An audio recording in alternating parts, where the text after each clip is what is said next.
പിണറായി 3.0 എന്ന് പറഞ്ഞിട്ടൊരു ഓളം കേരളത്തിൽ പൊതുവെ രൂപപ്പെട്ടിട്ടുണ്ടാണല്ലോ. സോഷ്യൽ മീഡിയയിൽ ഉൾപ്പെടെ നമ്മൾ കാണുന്നുണ്ട് സംഗതി. അങ്ങനെ ഒരു ഓളം ഉണ്ടാക്കാനൊരു ശ്രമം ഇടതുപക്ഷത്തിൻ്റെ ഭാഗത്തുനിന്ന് വളരെ സംഘടിതമായി നടക്കുന്നുണ്ട്.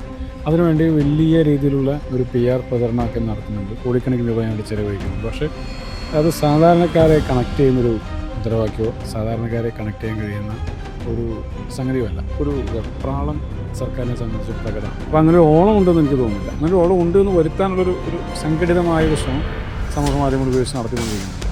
അതിന് കുറേ ഫേക്ക് അക്കൗണ്ടുകൾ ഉപയോഗിക്കുന്നുണ്ട്, കുറേ PR പ്രചരണങ്ങൾ ഉപയോഗിക്കുന്നുണ്ട്, കുറേ ന്യൂബോൺ ചാനലുകൾ ഉപയോഗിക്കുന്നുണ്ട്. വയനാട് പോലും ഇപ്പോൾ സംഭവിച്ചതാണ്.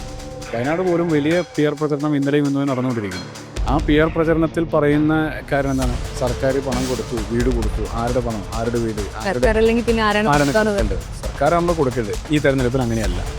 ഈ തെരഞ്ഞെടുപ്പിൽ ഒരേ സമയം തന്നെ സർക്കാരിൻ്റെ എല്ലാ പോരായ്മകളും ചൂണ്ടിക്കാണിക്കാൻ പ്രതിപക്ഷത്തിന് സാധിച്ചിട്ടുണ്ട്. മുമ്പ് ഷാഫിയും രാഹുലും ഒക്കെ വന്നിരുന്ന പോലത്തെ ഒരു സ്ഥാന ആരോഹണമല്ല ശരിക്കും ജനീഷ് ഉണ്ടായത്.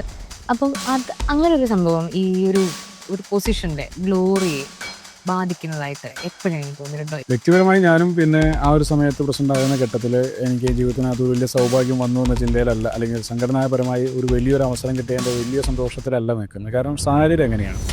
ഞാൻ കമ്മിറ്റിയിൽ വൈസ് പ്രസിഡന്റ് ആണെന്ന് മാനസികമായി പൊരുത്തപ്പെട്ടു പോകുന്ന ഒരാളാണ്. ആ കമ്മിറ്റിയിൽ നിന്ന് പ്രസിഡന്റ് മാറുന്നു, അല്ലെങ്കിൽ അദ്ദേഹം ഇങ്ങനെ മാറി രണ്ടാമതൊരു സ്ഥാനത്തേക്ക് ഇങ്ങനെ വരുന്നു. ആ ഇൻസിഡൻറ്റ് ഉണ്ടാകുന്ന മുമ്പ് വരെ നമ്മളാരും പ്രതീക്ഷിച്ചിട്ടില്ല. പിന്നെ രാഹുൽ പ്രസിഡന്റ് ആകുന്നതിന് മുമ്പ് തന്നെ കേരളത്തിനകത്ത് ഒരു സംസ്ഥാന വിക്കോൺസ് പ്രസിഡന്റ് കിട്ടാവുന്നതിനേക്കാൾ കൂടുതൽ പോപ്പുലാരിറ്റി ഉണ്ടായിരുന്ന ഒരാളാണ്. പൊതുവെ ചർച്ചയിലൊക്കെ സജീവമായിട്ടുണ്ടായിരുന്നു.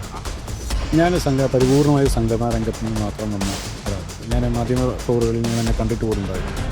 അങ്ങനെ തന്നെ പൊതുവേദികളിലും പോലും പലപ്പോഴും കണ്ടിട്ടില്ല. ആ പരിപാടി സംഘടിപ്പിച്ചിട്ട് ചിലപ്പോൾ താഴെ ഇറങ്ങി നിൽക്കുന്ന കൂട്ടത്തിൽ ഞാൻ ഉണ്ടായിരിക്കണം. അപ്പോൾ അതിനെ ബാധിച്ചിട്ടുണ്ടോ എന്ന് ചോദിച്ചാൽ സംഘടനാപരമായി ബാധിച്ചിട്ടുണ്ട്. അത് പിന്നെ ആ വിവാദങ്ങളെല്ലാം തന്നെ ബാധിച്ചിട്ടുണ്ട്.